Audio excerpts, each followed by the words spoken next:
leadership in pressing for reforms to UN peacekeeping.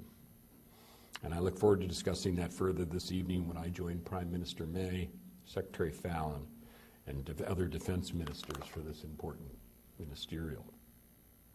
The United Kingdom's continued commitment to global leadership comes at a time when the principled international order is being tested. For as more nations rise, and as some states fail, as some institutions fray, as people seek better lives in other countries and on other continents, some are questioning whether the principled international order can endure and continue to serve us well into the future. Unfortunately, some in the world are also intent on challenging or even upending that principled order. I'll speak about two of those challenges today. The first are states like Russia that are trying to play by their own rules, undercutting the principles that have benefited their own country and the rest of the world. None of these actors can overturn the international order completely, but they're intent on undermining its cohesion, questioning its effectiveness, assailing its legitimacy. And the second type of challenger, who in their own right stand opposed to principled order, are terrorists like ISIL, who are intent on pursuing a violent ideology premised on hatred and intolerance and seeking to thrive on division and suspicion. They directly target the human values and shared principles that bind the current order. Let me start with the challenge posed by Russia's coercion and aggression.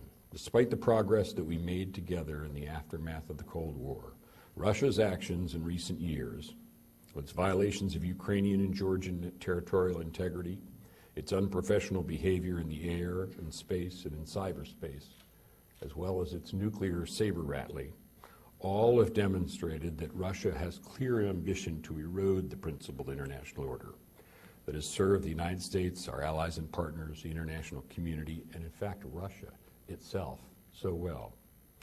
As it does so, Russia appears driven by a misguided ambition and misplaced fear. Russia wants to be considered, and very understandably, as the important world power it is, one of historic importance. Unfortunately, its tendency is to pursue that goal by undercutting the work and contributions of others, rather than by creating or making positive contributions on its own. Sows instability rather than cultivating stability, lashes out, alleging that it fears for its own viability and future, even though no nation, not the United States, not the United Kingdom, seeks to defeat it or constrain its potential. Just the opposite. We've all expressed an interest in being able to work more closely with Russia.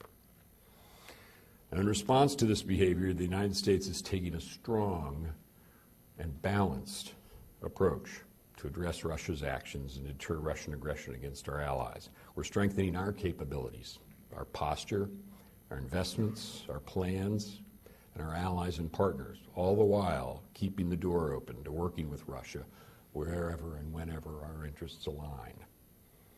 And let me be clear, the United States does not seek a cold, let alone a hot war with Russia. We don't seek an enemy in Russia. But also make no mistake, we will defend our allies, the principled international order, and the positive future it affords us. We will counter attempts to undermine our collective security, and will not ignore attempts to interfere with our democratic processes. Now, we haven't had to prioritize deterrence on the transatlantic community's eastern flank for over 25 years. Unfortunately, now we do. That's why the United States is strengthening our deterrent posture here in Europe. Our defense budget for the coming year includes significantly more funding for our European Reassurance Initiative, $3.4 billion, more than quadruple what we allocated just last year. That will allow us to rotate an armored brigade combat team into Europe on a persistent basis and to preposition a brigade's worth of equipment and warfighting gear to be used by American troops flown into Europe. And that's in addition, of course, to the 2 brigades the United States already has stationed in Europe. And meanwhile, NATO, which the United States and the United Kingdom helped establish and build into the greatest alliance in history, has been writing a new playbook for itself. Here's what I mean by that. The 20th century NATO playbook that helped counter the Soviet Union in the Cold War is not a perfect match for today's Russia challenge. That's why NATO's new playbook takes the lessons of history and leverages our alliance strengths in new ways. We've been adapting and innovating to meet new challenges, like countering the cyber and the hybrid warfare threats we're seeing more and more of, integrating our conventional and nuclear deterrence, and adjusting our military posture and presence here in Europe so we can be more agile and quick in responding to threats.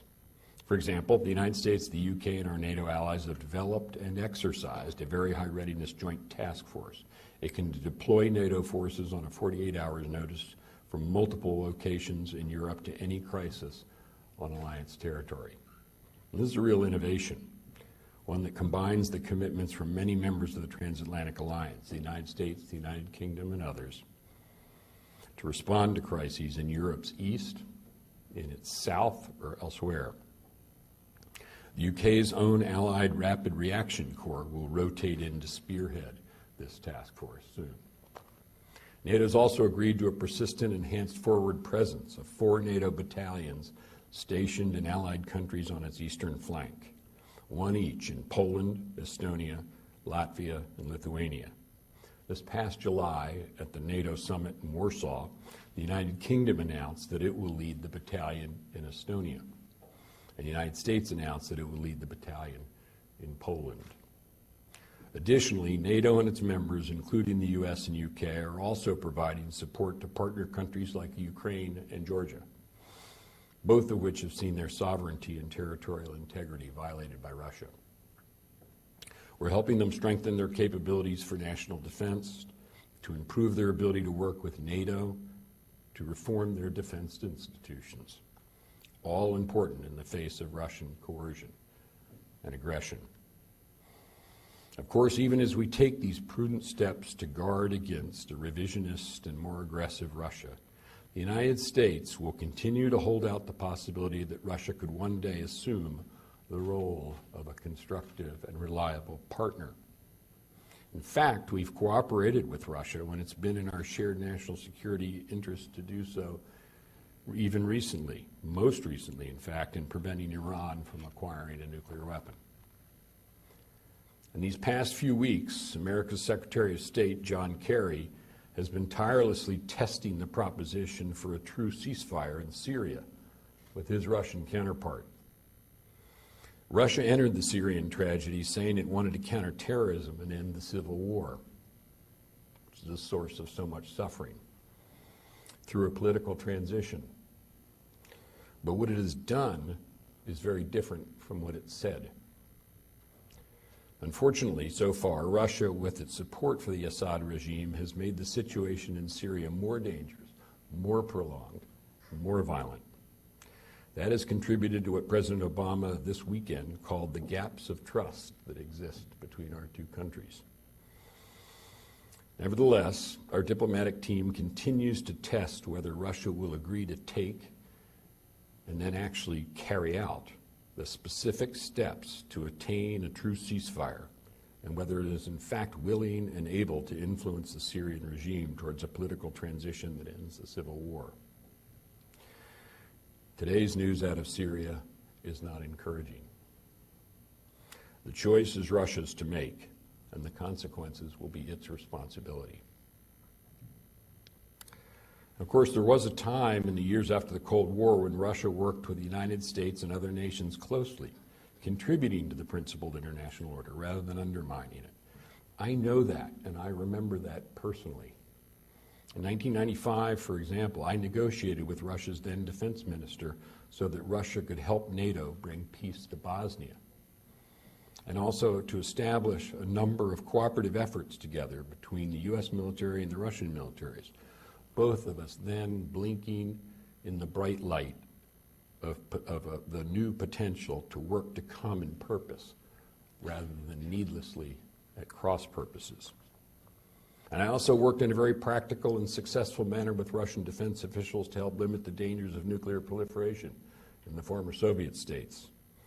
In fact, 20 years ago this summer, I was in the Ukrainian town of Pervomaisk with the Russian defense minister, and his American and Ukrainian counterparts when the last nuclear weapon rolled out of Ukraine. The denuclearization of Ukraine was a result of far-sighted American, NATO, Russian, and Ukrainian statesmen dedicated to turning the page of history and making a better world together. So it can be done, and someday I hope to see that spirit rekindled. Now let me turn to the Middle East, where the United States and the United Kingdom face a very different challenge from the one posed by Russia, and that's ISIL, a barbaric organization intent on harming our citizens, damaging our allies and partners, and trying to shake the principled international order with an ideology that is hateful to others and cruel to those under its sway. In response, the United States and the United Kingdom are leading an historic coalition to deliver ISIL a lasting defeat. We're fighting that campaign in many different ways across all domains, from air to land to cyberspace, to destroy both the fact and the idea of an Islamic State based on ISIL's ideology. As I speak to you today, we've entered a decisive phase in our coalition counter-ISIL military campaign. Thanks to the contributions and sacrifices of our local partners there in the region and of British, American, and coalition service members, we've accelerated the military campaign, and we have the momentum firmly on our side. And we're seeking this year to put ISIL on a path to the lasting defeat it will surely suffer and richly deserves. Let me remind you briefly of our campaign's 3 objectives and our strategic approach that Secretary Fallon played a critical role in shaping with me last year. The first objective is to destroy the ISIL cancer's parent tumor in Iraq and Syria. ISIL's safe havens in those countries threaten not only the lives of the Iraqi and Syrian peoples, but also the security of our own citizens and those of our friends and allies. The safe havens feed the illusion that there can be an Islamic State based on ISIL's hateful ideology. That's why the sooner we defeat it in Iraq and Syria, the safer America, the United Kingdom, and other countries will be. Our second objective is to combat ISIL's metastases everywhere they emerge around the world. And that's because while defeating ISIL in Iraq and Syria is necessary, it's not sufficient. We know that this cancer can metastasize, and in some cases already has. And that's why U.S. and coalition forces are engaged in supporting local forces in operations against ISIL in Afghanistan, Libya, and elsewhere, and in countering ISIL across the intangible geography and terrain of the internet. And our third objective, and a very important one, is of course to support our law enforcement and our intelligence partners in protecting our respective homelands. All 3 objectives are critical to defeating ISIL and giving it the lasting defeat that it deserves. Ensuring that kind of defeat, a lasting one, requires our coalition to identify and enable capable, motivated local forces in Iraq and Syria, and not to attempt to substitute for them.